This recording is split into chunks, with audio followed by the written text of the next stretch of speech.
দেশে কোনো আইন নাই, আদালত নাই, নাই। আমি আইনজীবী হিসাবে বলছি, এই দেশে কোনো বিচার নাই, এই দেশে কোনো আইনের শাসন নাই।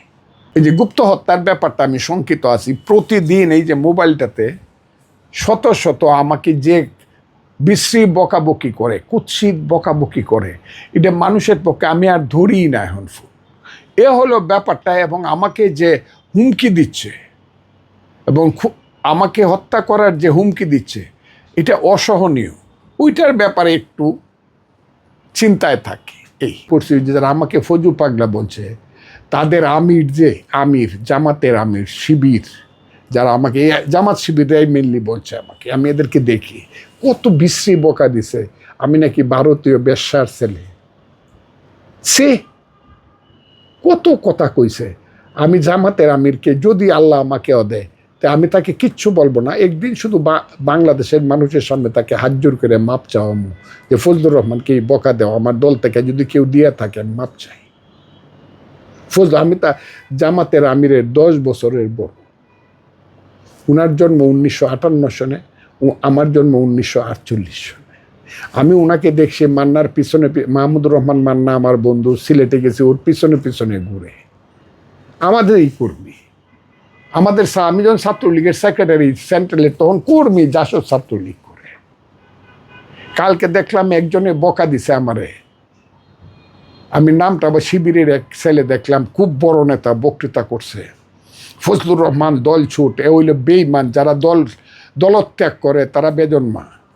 তা আমি তাদেরকে শুধু মনে করাই দিব, তাদের আমির কিন্তু দলত্যাগ করছে, তাদের আমির কিন্তু জাসদ করত। কাজে তাদের আমিরকে তারা কি বলবে, এই কথাটা তারা আগে মাথায় নিয়ে পরে আমার দলত্যাগের বকাটা তারা দিবে, এটাই আমি চাই।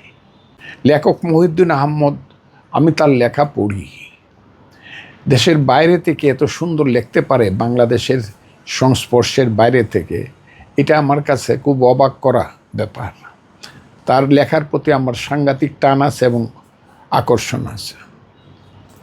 এখন এই যে কথাটা বললেন, এই কথার উত্তর যদি আমি দিতে যাই, তাহলে আমার দল কিভাবে নেবে আমি জানি না। কারণ আমি তো ব্যক্তির চেয়ে তো দল বড়। দল একটা সিদ্ধান্ত আমার ব্যাপারে নিছে, তারা যেটা ভালো মনে করছে সেটা নিছে। সেই সিদ্ধান্তের বাইরে গিয়া, এই সিদ্ধান্তটা আমি মেনেও নিছি, কাজে সিদ্ধান্তের বাইরে গিয়া কোনো কথা বলা আমার পক্ষে সম্ভব না। মহিউদ্দিন আহমদ যেটা লেখছে, এটা তার উপলব্ধির কথা। দল যদি সেই ব্যাপারটাকে বিবেচনা করে, আমার খুশি হওয়ার কথা, আমি খুশি হব। আমি এর বেশি এই প্রশ্নটার উত্তর দিতে পারবো না। আচ্ছা স্যার, আসলে আপনি এখন কেমন আছেন? মানে অনেক কিছু যাচ্ছে আপনার উপর দিয়ে, অলরেডি গেছে 3 মাসের একটা অন্তর্বর্তী নিষেধাজ্ঞা বলতে পারি, তো সব কিছু মিলে আপনি কেমন আছেন? আপনারা যদি বিশ্বাস করেন, আল্লাহর রহমতে আমি এখন এত ভালো আছি যে আমি এখন অনেক কিছু চিন্তা করতে পারছি, যে আমার কি ত্রুটির জন্য দল আমার উপরে এই অ্যাকশানে গেল, এটা আমি চিন্তা করছি বা করি। আবার এই বের করার ফলে আমার অবস্থানটা কোথায় দাঁড়াইল। আপনি আমার এলাকায় চলে, আমি 6 তারিখে এলাকায় যাব, 6ই সেপ্টেম্বর। সেখানে প্রথম একটা অনুষ্ঠান হবে আমার ইটনামিটামন অষ্টগ্রাম উপজেলায়। সে অনুষ্ঠানটা হবে একটা ধর্মীয় অনুষ্ঠান। আমাদের দিনের নবী হজরত মোহাম্মদ সাল্লাল্লাহু আলাইহি সাল্লামের জন্মদিবস উপলক্ষে সেখানে হবে 12 রবিউল আউয়াল জন্মদিবস, সেইখানে উরস হবে একটা। সেই উরসে তাদের সাথে আমি যোগ দিব। অষ্টগ্রামের মানুষ, যারা বিশেষ করে আহলে সুন্নাতুল জামাত করে এবং সর্বস্তরের মানুষ, কত হাজার হাজার মানুষ হয়, শুধু একটু দেখবেন। যারা আমাকে মানে ধর্মবিরোধীর তকমা দেয়, তারা শুধু শুনবেন এবং বুঝবেন আমি আমার ধর্ম সম্পর্কে কী অভিমত পোষণ করি। আপনি চলেন, এরপরে আমি বেশ কিছুদিন এলাকাতে থাকব। ওই এলাকাটা আমি যতদিন থাকব, অতদিন এই এলাকার মানুষ প্রথমে গেলে হাসবে, তারপরে আমি আসে পড়ার সময় কানবে। আর এখন অন্তত গত কয়েকদিনে 10,000 আমার মুসলমান মা রোজা রাখছে, আর শত শত আমার হিন্দু মা তারা পূজা রাখছে, আমার উপরে কেন এই ধরনের ঘটনা ঘটলো? এগুলো আপনি গিয়া দেখেন এলাকাতে। আমি কোনো বলি না, আর অথচ আমি কাউকে বলি নাই। আপনি কি কথাটা বলি? সমস্ত দল আমার সাথে, একটা মানুষ কারোর সাথে নাই দলের। সব দল আমার সাথে। 216টা ওয়ার্ড আছে 24টা ইউনিয়নে, 216টা ওয়ার্ড সব আমার সাথে। বিএনপির 24টা ইউনিয়ন সব আমার সাথে, 3টা থানা সব আমার সাথে। এখন পর্যন্ত একটা লোক বাইরে নাই। আমার খুব অবাক লাগে, আমি জানি না বাংলাদেশে কোনো নেতার তার নিজের এলাকাতে সব ইউনিয়নের সব ওয়ার্ডের সব মানুষের সাপোর্ট আছে কিনা, কিন্তু আল্লাহর রহমতে দল আমার বিরুদ্ধে এই অ্যাকশান নেওয়ার পরেও কিন্তু আমার পক্ষে এরা আছে, আর মানুষ যারা আছে তো আছে। কাজে আমার এখানে দুঃখিত হওয়ার তো কিছু নেই। নিশ্চয়ই দল দেখবে, আর দল যদি না দেখে তাইলে এলাকার মানুষ দেখবে, দেশে আর দেশের মানুষ তো দেখছি। ঘটনা কিন্তু একটা এইরকম হয়ে গেছে যে আপনার উপরে যদি আঘাত না আসে তাইলে কিন্তু বুঝতে পারে না আপনি সহ্য করার ক্ষমতা কত, আপনার ধৈর্য কত, আর আপনার পক্ষে কত মানুষ। আপনার যদি দুঃসময় না আসে, আমি দেখলাম দুঃসময়ে সারা পৃথিবীর যেখানে বাংলাদেশের মানুষ আছে এর 95% মানুষ হলো আমার পক্ষে। ফজলুর রহমান আমার পক্ষে সংবেদনশীল, এটা বলার কিছু নাই। কথাটা কি বুঝছেন? কাজে আমি অত্যন্ত খুশি, ফ্রি। কিন্তু একটা ব্যাপারে আমি শঙ্কিত, এই যে গুপ্ত হত্যার ব্যাপারটা আমি শঙ্কিত আছি। প্রতিদিন এই যে মোবাইলটাতে শত শত আমাকে যে বিশ্রী বকাবকি করে, কুৎসিত বকাবকি করে, এটা মানুষের পক্ষে আমি আর ধরি না এখন। এ হলো ব্যাপারটা। এবং আমাকে যে হুমকি দিচ্ছে এবং আমাকে হত্যা করার যে হুমকি দিচ্ছে, এটা অসহনীয়। ওইটার ব্যাপারে একটু চিন্তায় থাকি। এই আপনি কি জীবন নিয়ে শঙ্কিত? আপনার পরিবারের নিরাপত্তা নিয়ে শঙ্কিত? নিশ্চয়ই। আপনি কি আদালত কিংবা আইনের দ্বারস্থ হবেন? না না, আদালত আইনের দ্বারস্থ হব না, কারণ এই দেশে কোনো আইন নাই, আদালত নাই। নাই, আমি আইনজীবী হিসাবে বলছি, আমি সিনিয়র অ্যাডভোকেট, কিন্তু বাংলাদেশে খুব বেশি সিনিয়র অ্যাডভোকেট নাই। শুধু সুপ্রিম কোর্টে কিছু সিনিয়র অ্যাডভোকেট আছে, হাইকোর্ট, সুপ্রিম কোর্টে। আমি তার কিছু, এটা 100, 110। আমি বাংলাদেশে 1 লাখ উকিলের মধ্যে ওই 110-এর আমি সিনিয়র অ্যাডভোকেট। আমি বলতেছি দেশে কোনো আইন নাই, আদালত নাই, এই দেশে কোনো বিচার নাই, এই দেশে কোনো আইনের শাসন নাই। কাজে আমি কোনো কারণে আমি কোনো মামলা মোকদ্দমা বা আইনের দ্বারস্থ হব নেভার, আমি হব। কিন্তু স্যার, একজন সুনাগরিকের তো দায়িত্ব আইন এবং আদালতের প্রতি আস্থা রাখা, কারণ আপনি নিরাপত্তা নিয়ে শঙ্কিত, আপনার পরিবার নিরাপত্তা নিয়ে শঙ্কিত। আপনার আইন আছে কোথায়? আমি কার কাছে যাব? কারণ আইন তো হইল প্রশাসনের অতে বন্দী, নির্দেশের মধ্যে বন্দী। প্রথমত ইউনূস সাহেব, তারপর হইলো স্বরাষ্ট্রমন্ত্রী, তারপর হইলো আইন উপদেষ্টা। তারা তো এটাকে তালা মারে রাখছে। আইন তো তালা মারা, তাদের মুখে সেলিন পাস লাগানো। জজ সাহেবদের এই আইনের মুখে তো সেলিন পাস লাগানো, জজ সাহেবদের হাতে তো হাত তো তারা করে রাখছে, বন্ধ করে রাখছে। কোথায় যাব আইনে? কোথাও নাই, কোথাও নাই, কোথাও নাই। আমি বললাম তো, আমি প্রতিদিন সুপ্রিম কোর্ট, হাইকোর্টে 10:30 থেকে 4টা পর্যন্ত, শুধু 1 ঘন্টা বাদ দিলে 1 মিনিটের জন্য আমি বসতে পারি না। 7 ঘন্টা আমার শুধু দৌড়ের উপরে থাকুন লাগে, আমার নিজের মামলার জন্য নয়।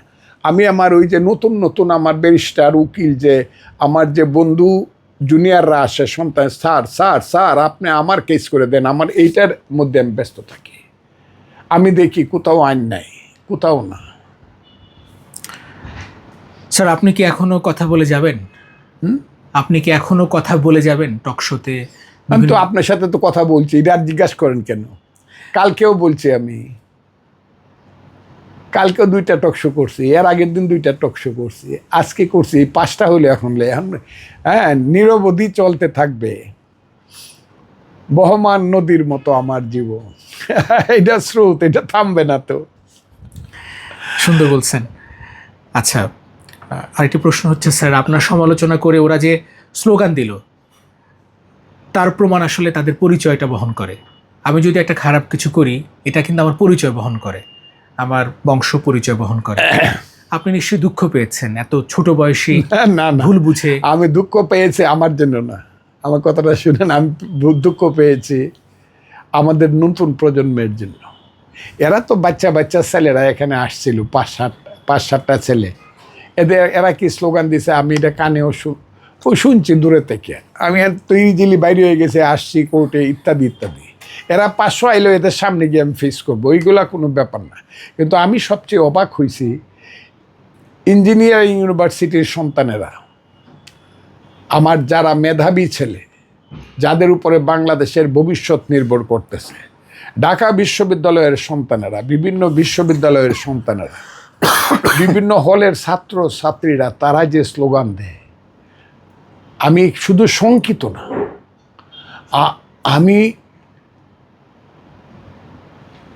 আমার অনেক সময় দোয়া মাইটকে আসে। এই স্লোগান যে দেশে দেয়, এই দেশকে তো মানুষ অসভ্য হিসাবে চেনে। আমাদেরকে তো সারা পৃথিবীর মানুষ একটা ইতরের দেশ, যে পিতার সন্তান ভালো না সেই পিতার জীবন বৃথা। যে রাষ্ট্রের নতুন প্রজন্ম ভালো হয় না সেই রাষ্ট্র অকার্যকর, ফেল স্টেট। আমি বাবারা তাদেরকে বলি, তোমরা এগুলা কি স্লোগান দেও, পরস্পরকে কি গালাগালি করো, কি স্লোগান দেও তোমরা? তারেক রহমান, খালেদা জিয়া, শহীদ জিয়া, বঙ্গবন্ধু শেখ মুজিবুর রহমান, এদের নামে কি স্লোগান দেও? আমি তো ফজলুর রহমান, আমার নামে তোমরা জুতা পেটা করো, কিন্তু তুমি কি স্লোগান দেও? এগুলা কি? ওই যে গাছের ডালে কাউয়া, অমুকটা 1-2, বাবারা তোমরা কি করতেছো? আমি সেই কারণে দুঃখিত, আমাকে বকা দেয় সেই কারণে আমি দুঃখিত না। আমি তো হইলাম বিচ্ছিন্ন ব্যাপার।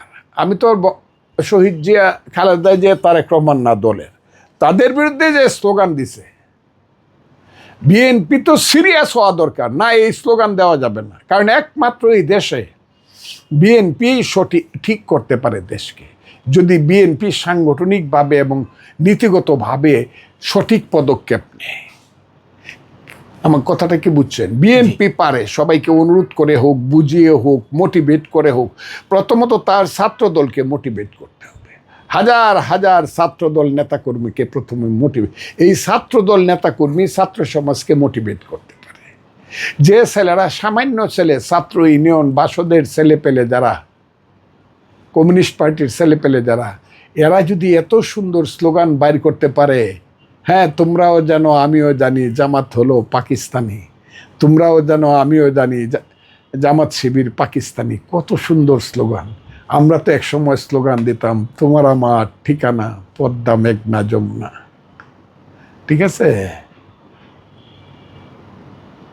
তো এই স্লোগান যদি সুন্দর স্লোগান না আছে, সেই রবি ঠাকুরের স্লোগান, নজরুলের স্লোগান, জীবনানন্দ দাশের স্লোগান, সেই জসিমউদ্দিনের কবিতার মতো স্লোগান, বাবারা তোমাদের তো নতুন নতুন আরও অনেক কবি আছে, আমি সেই নাম বললাম না, সেই কবিতার মতো স্লোগান তোমরা দিতে পারো না, দেয় না। কাজে আমি ওই এইসব স্লোগান শুনলাম দুঃখে, এখন আমি বকা শূন্য অভ্যস্ত হয়ে গেছে। দেখেন, আমাকে যারা ফজু পাগলা বলল, আমি প্রথম দিন এত দুঃখ পাইছিলাম। আমাকে ফজু পাগলা বলে, আমাকে, যার জীবনে ক্লাস 1 থেকে 10 পর্যন্ত সেকেন্ড হওয়ার কোনো রেকর্ড নাই, আমি ক্লাসে কোনোদিনই সেকেন্ড হই নাই, আমার মতো লোক, যার রেজাল্ট বাংলাদেশে গ্লোরিয়াস রেজাল্ট, আমার মতো লোক যে জীবনে চান্দাবাজি দান্দাবাজি করে নাই, আমার মতো লোক মুক্তিযোদ্ধা কমান্ডার জীবনে রাগ হয়ে একটা মানুষকে একটা চর দেয় নাই, আমার মতো লোক যে আমার দেশের শত শত হাজার হাজার লোক ট্রিটমেন্ট আসলে গরিব মানুষের টাকা নাই, চুপে চাপে টাকা দেই, গরিবের বাচ্চা, রিক্সাওয়ালার বাচ্চা, আমার মাটি কাটার ছেলে লোকের বাচ্চা পাও ভাঙ্গে আসে হসপিটালে, তাকে ভর্তি করাই, মেডিকেলে ভর্তি করাই, তাকে পঙ্গু হাসপাতালে ভর্তি করাই, তার মাথার মধ্যে গিয়ে হাত দিই। একটা ছেলে চাকরি পায় নাই, বুকে ধরে রাখি, বাবা তোরে একটা চাকরি দিব, কত কিছু করি মানুষের জন্য। বন্যা যখন আসে হাজার হাজার মানুষকে খাওয়াইবার চেষ্টা করি, আমার টাকায় না, আল্লাহর রহমতে মানুষের টাকায় খাওয়াই, কে না করি। আমি প্রথমে বাড়িতে গেলে খোঁজ নেই গরিব মানুষ খাইছে কিনা। আমি আমার এলাকাতে যদি শুনি রাতের বেলায় একটা শিশু না খাইয়ে ঘুমাইছে, গরিব মানুষের সন্তান, আমার চোখের পানি আসে এবং তাকেও করি। আমি মাদ্রাসার ছাত্র, মাথায় গরিব মানুষের সন্তান, এটা কইলে আবার মৌলানা সাহেবরা আমারে বহে। গরিব মানুষের এতিম ছেলেরা মাদ্রাসায়, আমি এতিম দেখলে পরে বুকটা মাথার মধ্যে নেই। সে আমি ফজলুর রহমানকে তারা বলে ফুজু পাগলা, যে মুক্তিযুদ্ধ করে দেশটা স্বাধীন করছি। হ্যাঁ, এবং বলে কারা? ইসলামের নামে। ইসলামে কিন্তু নাম বিকৃত করে বলাটা কিন্তু মহাপাপ, আল্লাহ বলছে। আমার নাম কিন্তু ফজলুর রহমান, এটা কিন্তু আল্লাহর দেওয়া নাম, সেইটাকে বিকৃত করে তারা বলে ফজু পাগলা। আমি চিন্তা করছি যে যারা আমাকে ফজু পাগলা বলছে, তাদের আমির, যে আমির, জামাতের আমির, শিবির, যারা আমাকে জামাত শিবিররাই মেনলি বলছে আমাকে, আমি এদেরকে দেখি কত বিশ্রী বকা দিছে, আমি নাকি ভারতীয় বেশ্যার ছেলে।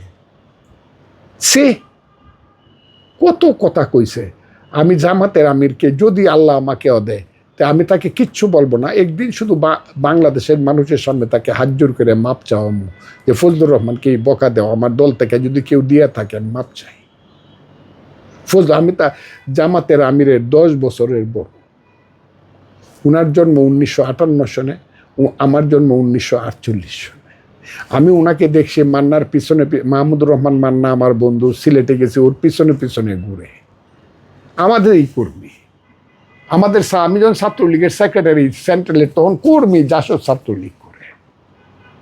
কালকে দেখলাম একজনে বকা দিছে আমারে, আমি নামটা আবার শিবিরের এক ছেলে দেখলাম, খুব বড় নেতা, বক্তৃতা করছে, ফজলুর রহমান দল ছুট, এ হইল বেঈমান, যারা দলত্যাগ করে তারা বেজন্মা। তা আমি তাদেরকে শুধু মনে করাই দিব, তাদের আমির কিন্তু দলত্যাগ করছে, তাদের আমির কিন্তু জাসদ করত। কাজে তাদের আমিরকে তারা কি বলবে, এই কথাটা তারা আগে মাথায় নিয়ে পরে আমার দলত্যাগের বকাটা তারা দিবে, এইটাই আমি চাই।